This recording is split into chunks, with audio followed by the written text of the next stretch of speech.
And then you want us all to aye, right? You Aye. guys vote on the computer, and then you can just read it so he knows. Okay. If he's on his computer, he should be able to see it. It sounds like he was gonna watch on YouTube. I was gonna try to watch, but I can't get it to come up. Okay. Just waiting on Shane. It takes just a couple minutes and then it,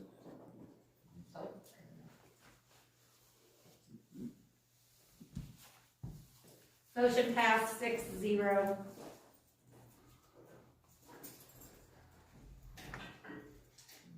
So now we have elections of president and vice president. Mr. President, Yes. I would like to nominate Shane Faber for president. Okay. Is there any other nomination? Shane, do you accept that or? sure.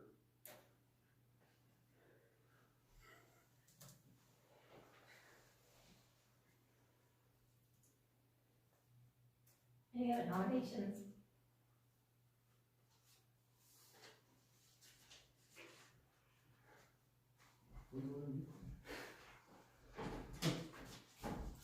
I mean, James has done vice president this year, and I assume that he would be privy to doing it again. That's kind of stickers in here or not, but I make a motion to elect James Higgins as vice president of the Board of Education.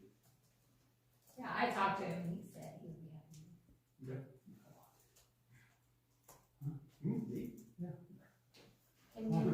Can you read that motion like we have? Can I make a motion? You don't have to make a motion tonight, you just elect.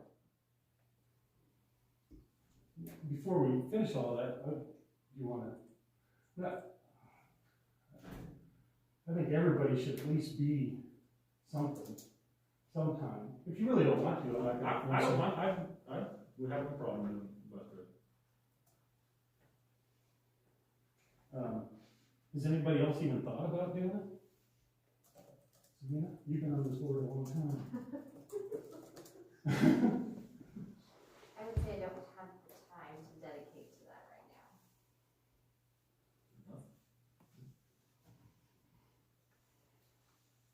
Well, I'll nominate Mr. Lucas.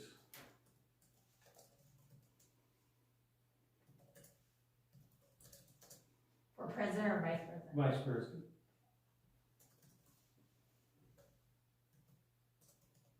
Any others?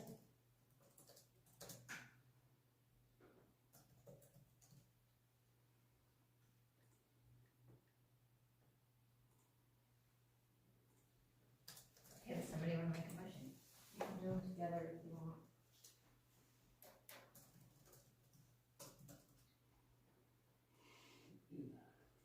All you need to do is fill in those names.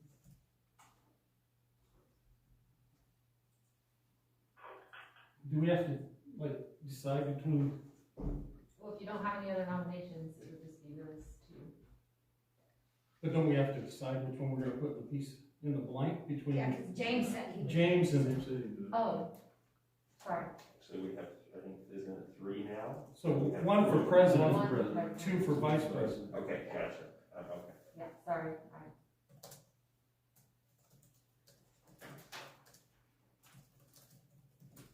Yeah, so you would need to decide on your vice president and then make a motion.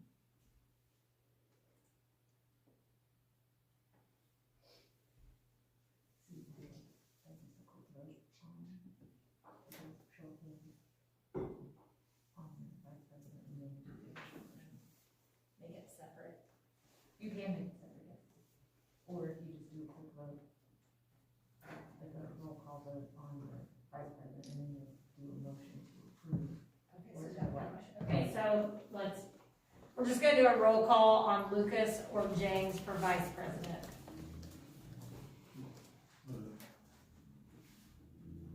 So how many for Lucas?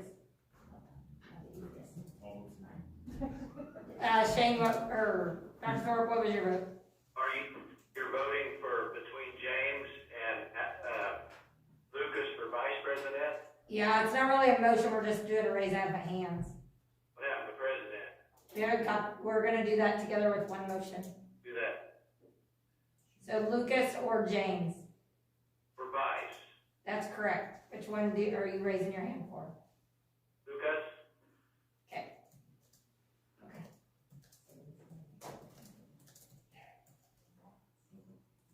Okay, so now you can do the Now motion. the motion, yeah.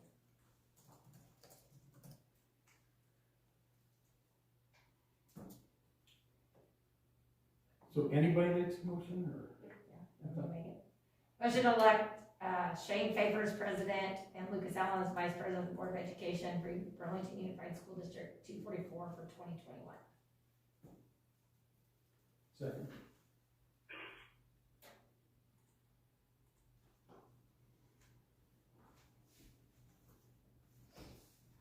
Okay, vote on your computer, and Dr. Thorpe, what's your vote?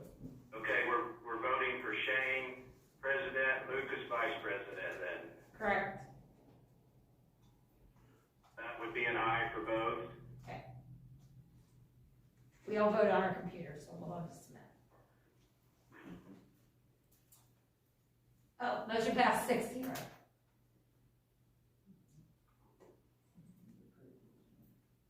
Do I do the meeting? No? Yeah, I was not prepared for that, so. Yeah, I didn't- I would say just go ahead, either, I mean, I think Shane takes it over.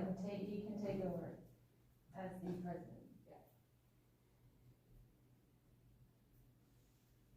Which doesn't change anything. I mean, And you already did the consent agenda? No, you have. No, that's No, we're on next. that right now. Oh.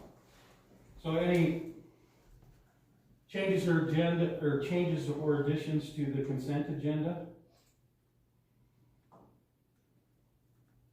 None being heard, I make a motion to accept the consent agenda as presented. Second. All those in favor, vote on your computer. All those opposed, vote on your computer. And Shane, you'll have to roll call Michael. And roll call, Michael. What do you vote on consent? Motion. To accept the consent agenda as presented. That was aye for me. So a yes from the phone and a 6-0 pass. Approval. We'll move on to written concerns first. Anybody? the student recognition there, looks like. Student recognition. There's a list of students that scored 90% or higher on language, math, reading, and the science and math measure of academic progress assessments. They're going to be recognized at their respective buildings. We just wanted to let you know, and so you can see the list of students and their excellent achievements. So they're listed below. And this is based off of which test? The measure of academic progress, math testing. Math test. And our administrators and staff, they feel like the math tests are probably the best assessments that we give because they have, you can show progress, they are given multiple times throughout the year, a lot of different, it's not just a one-shot deal like a state assessment, if you will. So again, lots of good student scores there and improvements. And these are all the things we hand out usually at a basketball game, but this year we're just gonna give them at the buildings. Yes, and last year we decided to do them in the buildings. We were gonna do it at the end of the year assembly, that got canceled, so we plan on doing it again at the end of the year. Oh, so you're gonna do it at, not.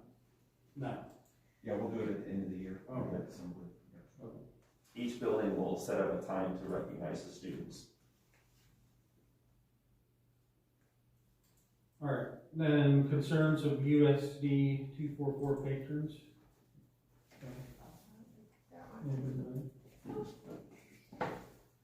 Okay, written items.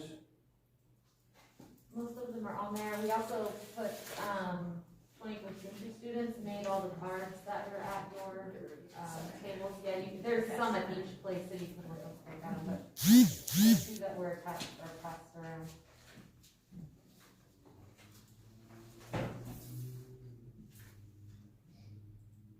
Okay, we'll move on to food service. Anna Hess wanted to extend a special thank you to the people at God's Storehouse, Starley Hatch and Jay Hale, for the use of their walk-in freezer during our transition from our freezer to our high school when we put in a new unit there over Christmas break. We had to have a place to put some food, so God's Storehouse came to the rescue for us, and we greatly appreciate Starley and Jay and the people at God's Storehouse. So she wanted to note their service to us. And then there's also a... Did we send them a thank you or anything? Yes. Okay. Go ahead, I'll cut you off. No, that's okay.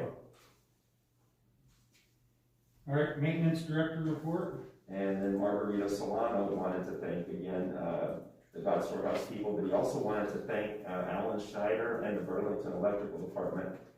They helped us put the freezer rooftop compressor unit. That project was quite an ordeal, but Alan and his crew at the city, again, they were terrific to work with, and we wanted to thank them. And then also, like I say, Margarita wanted to thank Starley and Jay at God's Storehouse as well. So is this gonna be something we're gonna have listed from now on, a food service and a maintenance reports? They wanted to note those couple of events. So I don't think it's a bad thing to give them the opportunity to tell us stuff every month. I sure could extend the opportunity to them if they would like I to. mean, just to have it, open it up to them and say, look, if you got stuff to tell us, put it in there. Okay. And, I mean, we can, if they don't have anything, it'll be just, just like anything else. And for transportation. Say that again? And for transportation too. Yeah. We could do a transportation line in there too, if anybody doesn't, or I think that'd be good. I mean, all those people have kind of important jobs in our system. Sure. And letting Doug tell us about everything. And because he does maintenance, ground maintenance and all that, grass, And transportation water, as and well. transportation. I mean, it's not like they have to, but we should open it up to them. Okay. All right, move on to elementary school. And Darla is with us via Starleaf. She's down there. Plug her in. She's got her own chair. She the only one on Starleaf? She is. Mr. Reed, Mr. Watkins are at the high school band vocal. And I think that's yeah. Anybody? My report, you hear me? Yes. Okay, my report's pretty short for December. It was a pretty short month, so I don't have any additions to that. You might have noticed on the consent agenda the grant position that we received for the Midwest University extra money. We were able to find somebody to hire that position, so Mrs. Springs is really excited to get that extra helper in there in her program. So that's a good thing.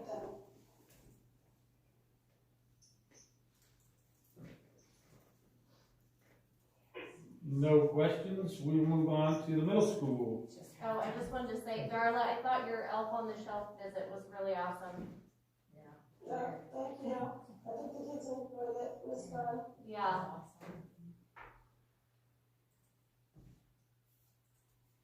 Now we'll move on. Does anybody have any questions at all for middle school? Matt? It's a pretty short turnaround. Yeah. Nothing new popped up since you wrote it? All right, so move on to the high school, which we know where they're at. You have any questions? Save them for later. Yes. Did anybody have any real pressing questions on the high school report that we needed to address? And they might be here. It depends on how long the meeting goes. So they're wrapping up with the concert. So they may join us. And if you do, if you have questions, they don't show up. Just If you guys have something, we'll come back to it, or We can do make sure that. we get it addressed, but if nobody has anything, we'll just move on. we sure can. All right, special education, Nothing new, other than I'm sure my positions have changed. Obviously, we have a retirement that is gonna pop up tonight, and then it's kind of that time of year with a little bit of parent turnover, but we are getting these filled back, so, got 2 more last week, but hired 2 last week, so we're starting to get back to even. We're not in very bad shape, maybe 2 to 3 right now, so that's really not too bad at all. Alright. Alright, move on to technology. Questions?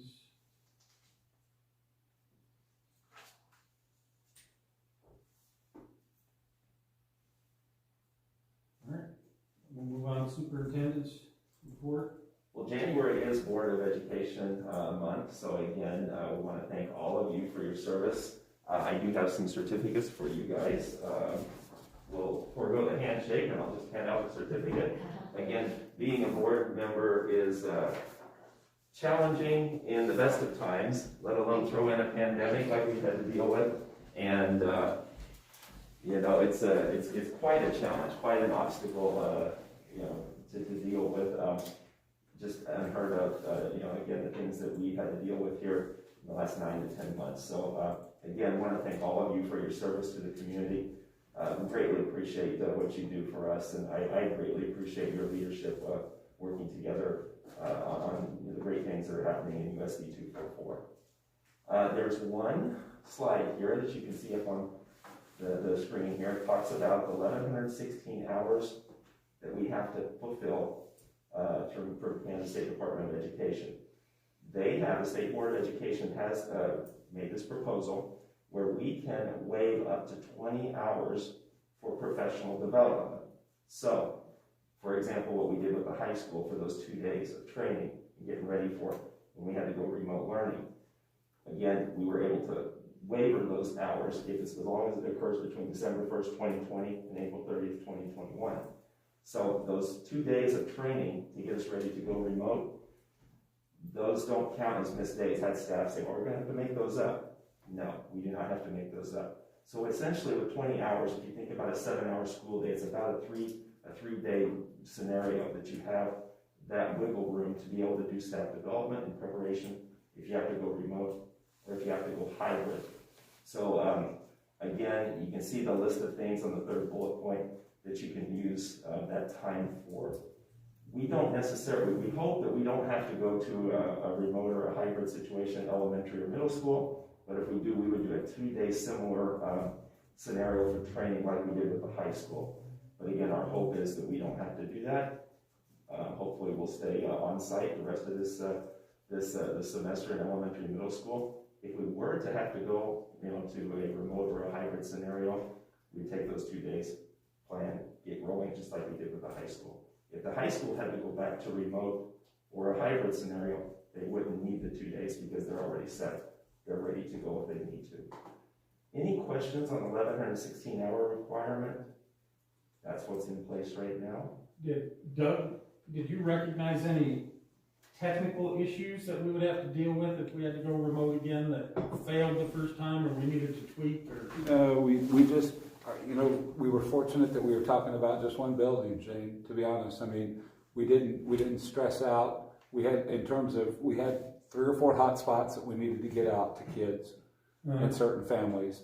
And so we were able to do that. And so we were able to handle that load. What would worry me a little bit if we get into a 2-building, 3-building scenario, you know, what's that going to look like for some of those families that have minimal level of internet? We did get under a couple of different grants, an additional 12 access points. So we're kind of sitting at the ready if we need to. But our teachers really did a nice job. Our kids did a good job of responding. And then we partnered with some places like the rec center, the libraries. You know, we did some of those types of things again to try to do the best we could. So, and the results were positive. There were concerns, but the results were positive. Right. And then the last part of my report, I asked Lori Johnson to join us. She is our Parents as Teachers rep for our program here. If you remember, we fund her position through the Jones Trust grant that we have through Emporia. And Lori talked about challenging with parents and teachers program, having to meet with parents and go into homes and so on and so forth, or do remote or Zoom type meetings. She has quite a challenge, but really just appreciate Lori's efforts and what she does for us. Really looking forward to her connecting with our daycare program and our staff there just to make it just excel and just looking forward to some great things. So Lori, I will turn it over to you. Okay. Well, thanks for having me, and thanks for all you guys, what you guys do for the district. It's a pleasure to be here. I don't know how many of you know what Parents as Teachers is, so I'm just going to give you a quick spill. It's a free voluntary program for families that have children prenatal clear up to kindergarten. With our preschool programs, a lot of parents go ahead and just exit out at 3, but we do have the capabilities of serving the families until 6. And Parents as Teachers in a nutshell, I gave you the folder. I pretty much go into families' homes that want me there, and we do all kinds of things. We work on development. I bring in an activity, and I did put in your folder an activity page and some handouts that I would typically take around 22 months. And so the child's getting ready to be 2. But pretty much every family I try to serve individually, so we talk about, what do you want to work on? And so I may answer questions about nutrition, health, discipline is a big one, transitions. We talk a lot about getting ready for school and things that they can do by just simply reading to their child every day. Along with the activity, and we talk about developmental topics, I also help them with their family well-being, and that has been quite a challenge with the pandemic, but I have been able to provide 4 MiFi spots for families, so if we are doing it via Zoom, we can talk, and then the families can use it for other things too. So they will have their MiFi boxes for at least a year. What is that? Well, it's like a hot box that they can keep in their home and have internet. Oh, I see. Yes, yes. Okay. Do the Zoom meeting. Yeah, but I've been very fortunate. We have done a lot of outdoor visits, and then when it became cold, we masked up. In December, I did choose to go to Zoom just because there's been a lot of things going on, and it's really hard to control the environment in people's homes. So I'm hoping things will settle down and I can get back into the homes. Along with the personal visits, we also typically do what's called group connections. And once we're done with the pandemic, we'll get back on that. Typically, we meet at the library and we do activities. It's a great time to get parents to get together with other parents, with kids the same age. Another big point that I do is screenings yearly. I do developmental screenings on every child, and I do hearing and vision. I have hearing equipment that I take into the home. And then another big part is I just share lots of resources with parents. Like right now, we've been using a lot of God's Storehouse.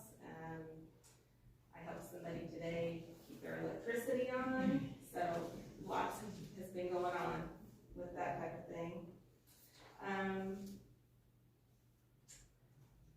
And I'm just gonna open up to questions. I've kind of rambled. How many do you have, how many do you serve? Served 25 families. And Monique, you might remember we used to do it per child, and now we do it per family. So I might have 1 to 3 kids in the family that I'm serving. Good. So. And how do they get to you? Well, I count on the hospital to pass my information along, and the health department, and then they call you. Yes, So they just you just try to get your information, and then they have to It's initiate the phone voluntary. call, yes, it's a voluntary. but they have to initiate it, you don't go, you don't go talk to them specifically and say, here's an opportunity. I try, I mean, you know, like if there's a library activity or something, I might show up there and pass out flyers. I used to sit at WIC meetings and hand stuff out. And then I do have a Facebook page, and I put my card in there. Be sure to like that page, and you can keep up to date on what's going on. But we are full, and I really haven't lost any families over the pandemic. But, so that 25 is the max number? For right now, yeah. If we went over that, we would go to a waiting list, but they would still get invites to all of our group connections. They would get a monthly newsletter. And certainly if a family had a need, we would try to figure things out. Like I said, a lot of families go ahead and exit when their child starts preschool. Is it still every 6 weeks, or how often do you see?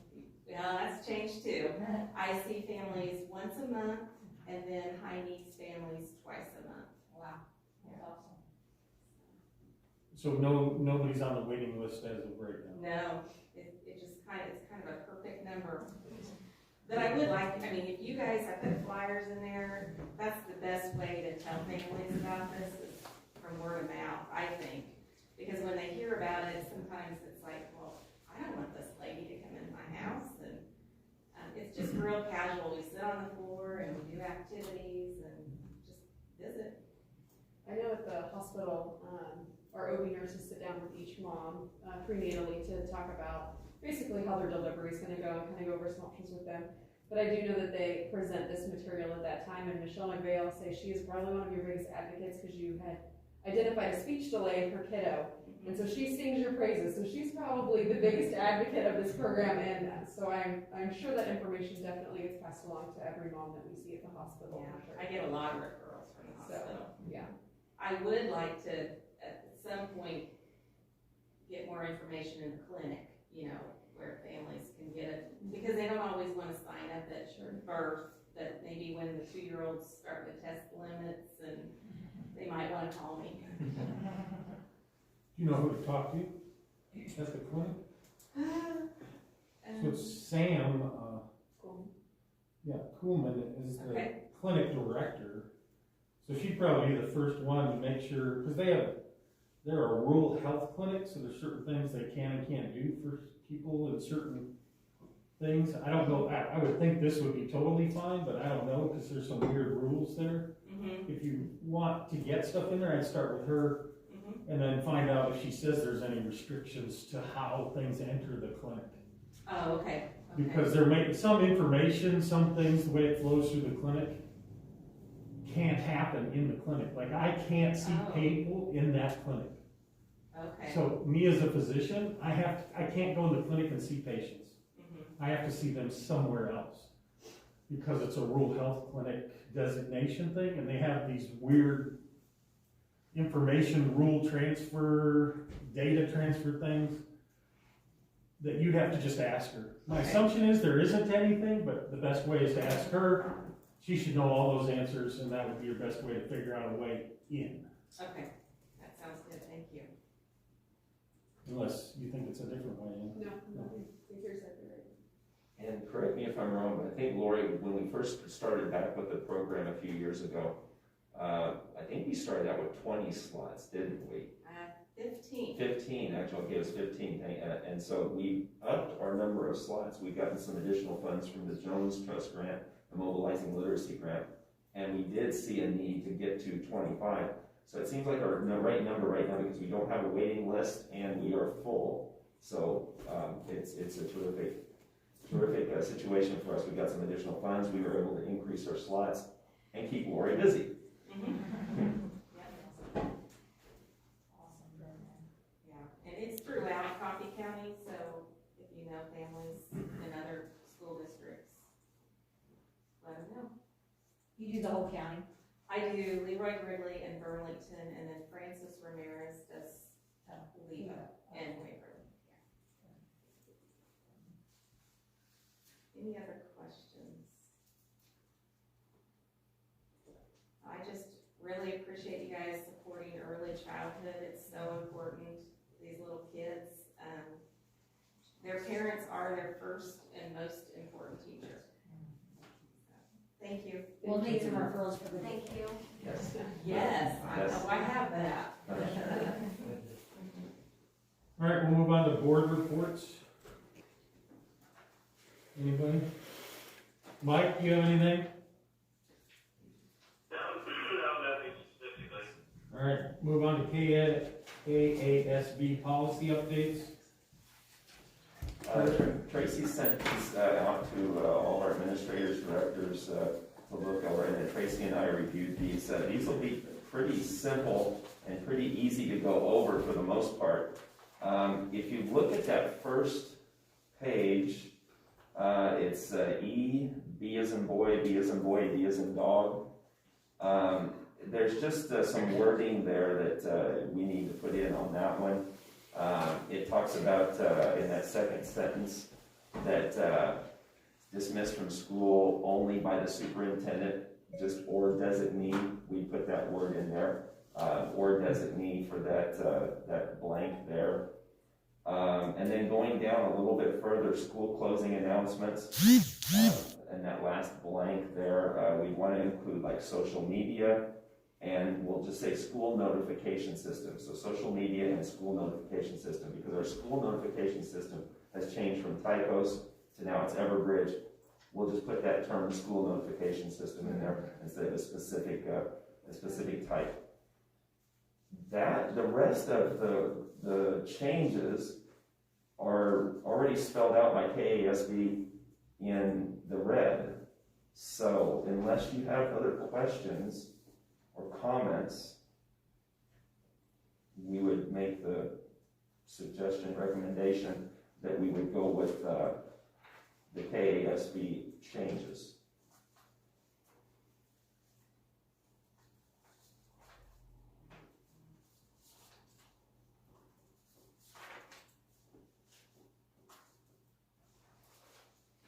No one having any objections to that? I'll go ahead and make a motion to approve the December 2020 KASB policy updates as presented and reviewed by the administrative team with the stated additions. Second. All those in favor, vote, plus Mike. Yeah, aye.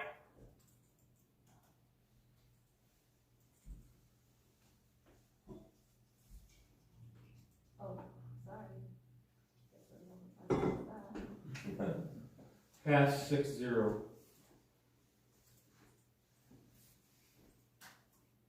And we'll move on to personnel. As far as I know, there's no issues. We'll move on to superintendent contract. Make a motion to approve a contract with Craig Marshall, superintendent for the 2021-22 and 22-23 school years. Second. All those in favor or opposed, vote on your computer. Mike? Yes.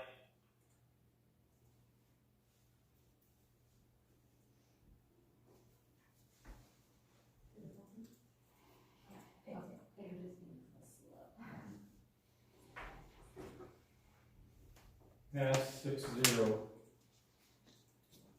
Move on to principal contracts.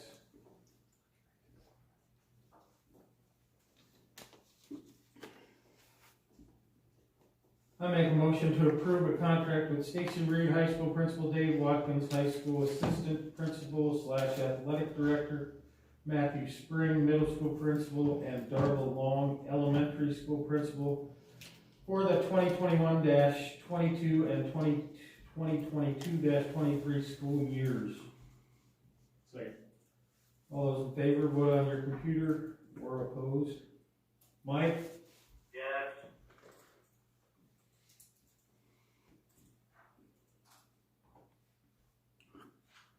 Pass 6-0. Move on to certified director contracts. Motion to approve a contract with Lindsey Brown, Special Education Director, Doug Vanderlinden, Technology Director, and Craig Coleman, Assistant Technology Director for the 2021, 2022, and 2022-23 school years. Second. All those in favor or opposed, vote on your computer. Mike? Yes.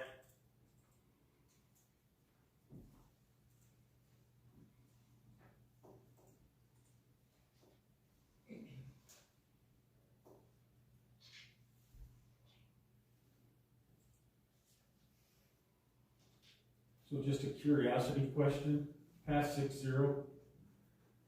Curiosity question is, like Margarita and Dana not on this because they're not certified positions? Yeah, Margarito, and Diana Hess. I know they're later, Or, they're just not certified? right, yes. Well, they're not, they'll be on the classified administrator. Yeah, classified directors next month. Okay. Good question.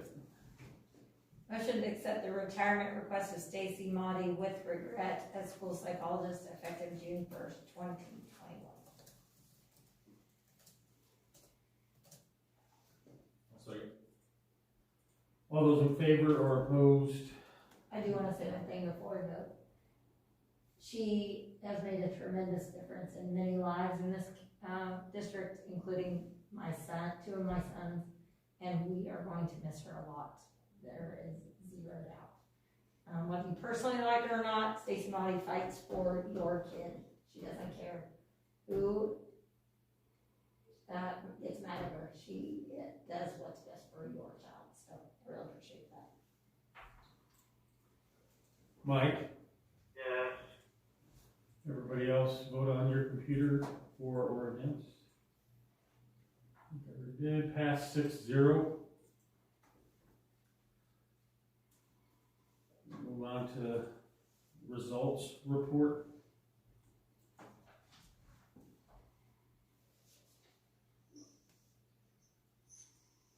So, this is kind of,